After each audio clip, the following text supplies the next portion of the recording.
এবার আমি চিকেনটা ধুয়ে নিচ্ছি।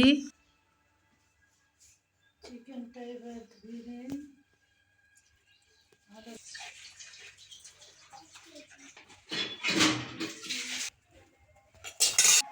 রসুনটা এবার ছিলে নিচ্ছি। রসুনটা এভাবে ভালোভাবে ছিলে নিতে হবে।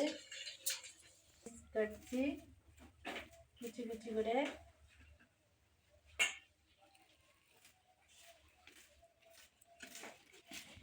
টমেটো এখন ধুয়ে নিচ্ছি, নিয়ে কেটে নেব কুচি কুচি করে।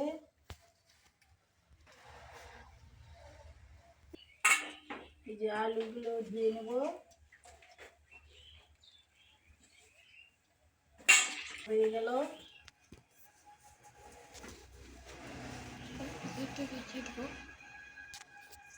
লঙ্কা বাটবো শিলনোড়ায়।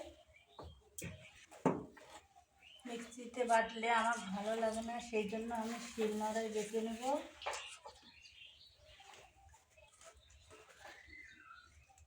নিয়ে নিচ্ছি।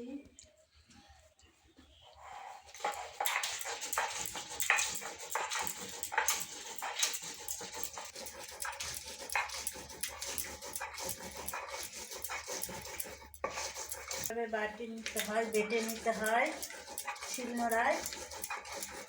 ভালোভাবে বেটে নিতে হবে। এইভাবে নিচ্ছি, বেটে নিচ্ছি।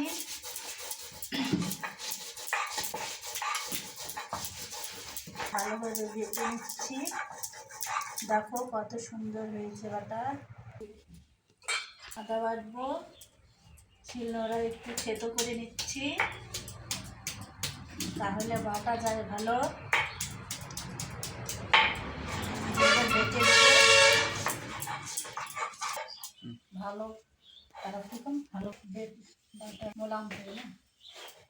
আদাটা খুব ভালো করে বেটে নিয়েছি, খুব সুন্দরভাবে নিচ্ছি। রসুন এবার বেটে নেব, একটু থেতো করে নেব, নিয়ে বেটে নেব। ভালোভাবে বাটা হয়ে যাচ্ছে। রসুন, দারচিনি নিচ্ছি, তারপর সাদা এলাচ নিয়ে নেব, তারপর কালো এলাচ নিয়ে নেব, আর একটা লং দিয়ে দিচ্ছি। এবার একটু জল দিয়ে সব থেতো করে নেব,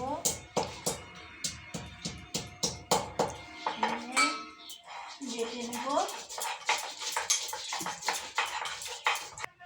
গরম মশলাটা দেখো ভালোভাবে খুব সুন্দরভাবে বেটে নিয়েছি, কোনো দানা টানা নেই, সব বেটে নিয়েছি। যে সব বাটা হয়ে গেছে। তেল দিয়ে দেব কড়াইয়ের মধ্যে।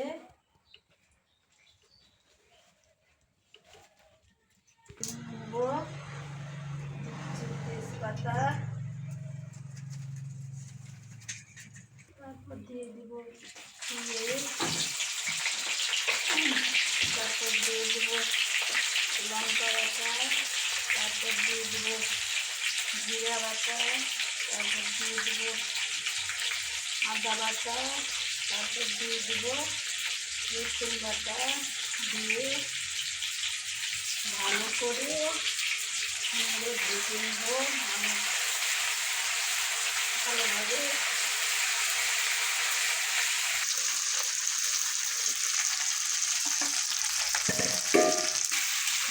নেড়ে নেড়ে ভেজে নিয়ে লাল লাল করে নিতে হবে। ভেজে নিতে হবে মশলাগুলো সব ভাজা হয়ে গেছে। দেখলাম চিকেনটা ভালোভাবে ধুয়ে নিয়েছি। এবার চিকেনটা দিয়ে দিব, দিচ্ছি ধীরে ধীরে।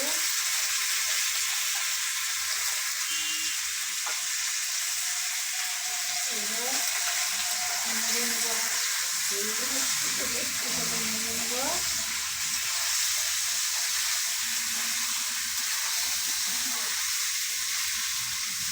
এবার দিয়ে দেব আলু,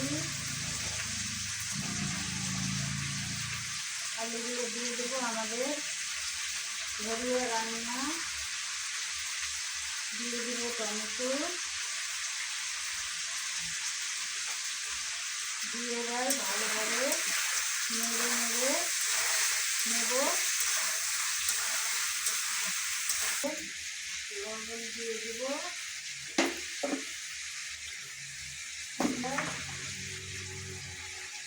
হলুদ দিয়ে দেবো,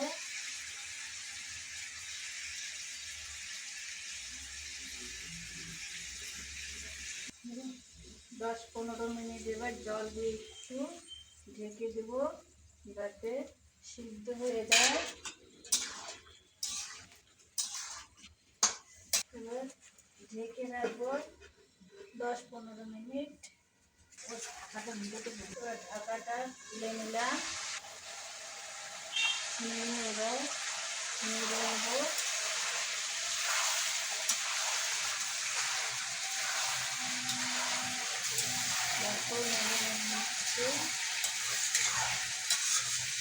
ভালোভাবে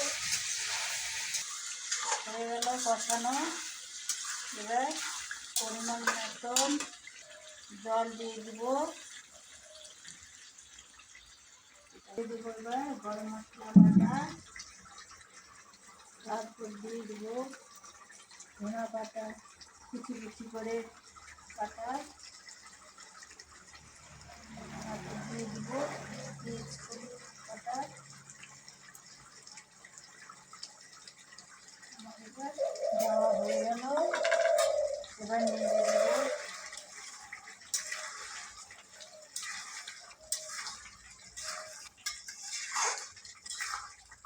এবার আমার চিকেন কষা নামিয়ে নিলাম, হয়ে গেছে আমার চিকেন কষা।